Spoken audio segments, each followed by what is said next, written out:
Day 43 of this lockdown, aka never-ending story. My flu Manchu is, I don't know why I did this, is still here. Yeah. I'm not sure why my hair is kind of brown, but my eyebrows are blonde.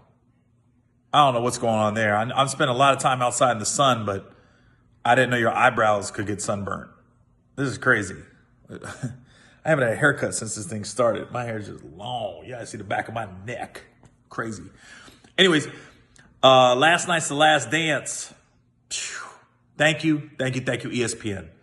I mean, this thing is better than I thought. I knew it was going to be good. I didn't know it was going to be this good. And the honesty, like when Isaiah Thomas was sitting there, kind of dressed like a preacher, trying to explain why he was sinning in his church to his congregation. And then Jordan sitting there like, I don't give a what he says. I know what happened.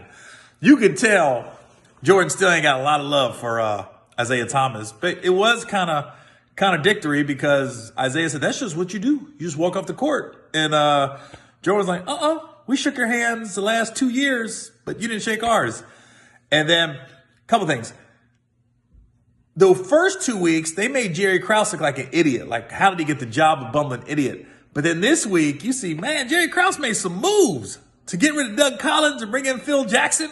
When Phil Jackson, basically the only head coaching jobs he had was on the other side of the earth in Albany, New York. Ain't no NBA team in Albany. That was like semi-pro. They might have played the Flint Tropics. And why was Phil Jackson on the plane ride home after they won the title, dressed like a grandpa that goes to Cracker Barrel with his grandkids on Saturday morning? I mean, the flannel with the shirt tucked in and the Wranglers. And then, oh my gosh, Dennis Rodman. Does it get any better? Just in the middle of the season, just was like, yo, I need a break. 48 hours. Ended up being 96 hours. And I was just wondering, how much cocaine and white women did he go through in 96 hours in Vegas? That's what I'm trying to figure out. Oh my God. And that's the thing.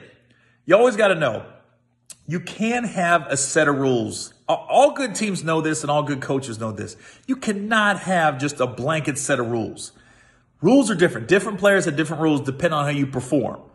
And you got all these personalities. You can't have just one rule. It ain't like that. Like it reminded me when the Dallas Cowboys, Jimmy Johnson cut somebody in training camp. The rumor was some rookie or somebody fell asleep in one of the meetings and Jimmy Johnson cut him. And one of the reporters said, well, if Emmitt Smith would have fell asleep, would you have cut him? Jimmy Johnson said, I would have gave Emmitt Smith a pillow. Gotta love it. And Rodman, oh my gosh. He just didn't fit in San Antonio. You forget he was normal in Detroit. And then the minute he got to San Antonio, remember he just showed up with yellow hair and the mohawk and the different colored hair. Then he was on the cover of Sports Illustrated in that shimmering whatever, and heels. And then Madonna got in his head. Oh, Rodman. It just didn't fit in San Antonio. Rodman in San Antonio is like Donald Trump going to Essence Music Festival. It just doesn't work. Anyways, thank you, ESPN, and thank you, The Last Dance. This is way better than I thought. Way better. And we still got 3 more weeks.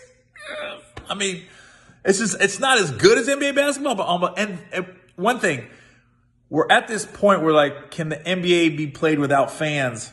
And it can, like regular season games and stuff, but something about the finals. Did you see the way you could feel the crowd in Chicago, in LA, in those games? You could feel them. And I was like, man, I don't know. I think the NBA comes back and we can play some of the games without fans, but just have the fans sign waivers. Can't blame us if you get sick. Don't blame us. So, I don't know. I can't wait till next week. That's all I'm saying. It's a nice little getaway from this craziness going on right now. And everyone in Georgia and anywhere else that's letting people move around, good luck.